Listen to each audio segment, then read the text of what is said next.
gye buvuddeko ekibiina ki Forum for Democratic Change FDC kyagwamu nnabe bannakibiina nga bakulemberwa Kano Dr. Kizza Besigye bwe baavaayo ne balumiriza Pulezidenti wa FDC Patrick Amuriat ne Ssaabawandiisi Nandala Mafaabi okutunda ekibiina kyabwe eri NRM. Kino kyaviirako bano okwekutulako era ne balonda Lord Mayor wa Kampala Erias Lukwago nga Pulezidenti waabwe ow'ekiseera.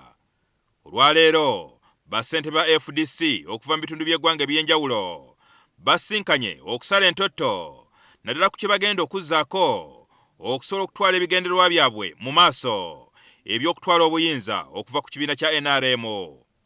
Lukwago azze n'ebiteeso 5, ekimu ku byo kwe kulaba nga batandikawo ekibiina ekipya beeyawule ku bannaabwe ab'e Najjanankumbi. The bona fide members who are still committed to the struggle to push back against the junta should consider getting a new brand and move on with the vision of building a new Uganda with the new institutions. This would essentially entail having a new political formation. There has also been a call for reconciliation, particularly coming from the imposters at Najjanankumbi. Lukwago ategeeza nti wadde bagenda mu kkooti okuwakanya obukulembeze bwa Patrick Amuriat ne Nandala Mafaabi naye tebagenda kulinda kkooti kusalawo kubanga kiyinza okutwala ekiseera ekiwanvu. There are hard decisions we have to take. Tough times call for tough decisions. Ekiteeso kino kiwagiddwa abakiise ab'enjawulo. I'm in support with the new formation. We need to have a new brand because it is this propaganda NRM is using just to distract us. I want to go with those members who suggest that we come up with a new formation. It is going to avoid questions like, which FDC do you belong to? Mr. Party President, a political party is like a vehicle which moves you from one point to the other.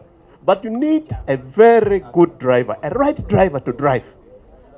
If we have a very right person to drive that car, a new political formation, I think we will be able to achieve what we want. And that is my opinion. Ssentebe wa FDC wasabiriggwa naye aliko okuteesa kwawadde ku ky'okutandikawo ekibiina ekipya. Kkirize nti FDC nga bwe badde tukimanyi tekyaliwo mu bantu, tufuneyo ekibiina ekirala yendeseeyo idea simanyi oba naagitwala the front for democratic change. There are those who can't let the FDC go. They would rather go and get buried with it. Please count me out, and I want to apologize to you. The circumstances may force you to call yourself a different name. Museveni is Yoweri Museveni Tibuhaburwa. During Luwero he was Kasim. I don't know how many other names he has had. Yo muyima w'ekibiina kya FDC Kano Dr. Kizza Besigye bano bategeeza nti ensonga y'okweyawula tebalina kugibuusa maaso bwe kiba nga kinabatuusa ku lyengedde. A new formation saying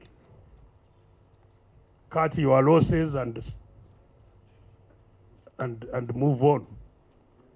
That also it has its own challenges, but it's an option. Some of you don't have that faith as yet that we can succeed. I have full faith myself that we will succeed. Abakiise ab'enjawulo bategeeza nti okuva Besigye bwe yava ku kwesimbawo ku bwa pulezidenti kyaviirako ekibiina okunafuwa era ono bamusabye addemu okutalaga eggwanga akomyewo emitima gy'abannakibiina n'abantu abali bamukkiririzaamu. 90% of people are saying that Kano come and save Ugandans. People lost election in the last election because Besigye was not in the ballot paper. Just simple. They go and say, who is there? Oh boy, I'm going back, I'm not voting. Akakiiko ka Lukwago kaweereddwa emyezi 2 okwetooloola eggwanga nga balina Besigye okusobola okukunga bannakibiina. Jingo Francis NTV Akawungeezi.